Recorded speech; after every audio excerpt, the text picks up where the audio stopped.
Hey guys, we're on our way to Hoover Dam and we've seen this scenic overlook, so we decided to pull over and take a view, and man, it is beautiful out here. It's just gorgeous. It really is. We'll get out. It's really windy, so we didn't want to get out and try filming in the wind, but or talking in the wind or whatever, but we'll get out and give you guys a look at it. If you guys come through this way, I would definitely say stop by and check it out. Yeah, it's called the Wildlife Overlook Pass.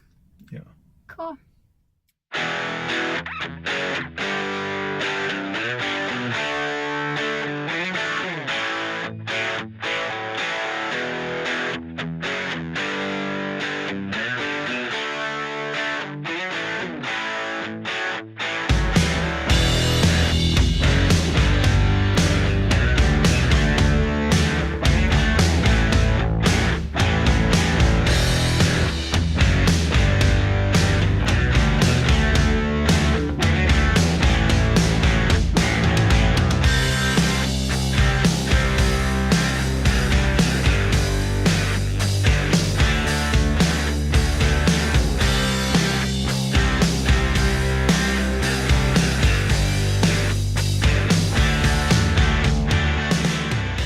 Hey guys, so we just went into the Hoover, or walked the Hoover Dam Bridge. It's pretty cool walking bridge. It's 2,000 feet long, and if anybody's wondering, you can't take pets. We did see that sign, but it was beautiful. $240 million. To build it.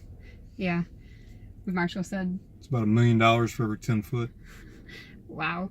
But it was definitely beautiful. It was really cool. I took a little bit of video, not much, because the wind was insane. You can lose your phone really easy out there. Yeah, I could barely hold myself up, much less my phone. So just a quick little video, let you guys see what we see. But it's a nice pit stop. Yep. If you haven't never seen it. Yeah, it was definitely a nice little stop. So.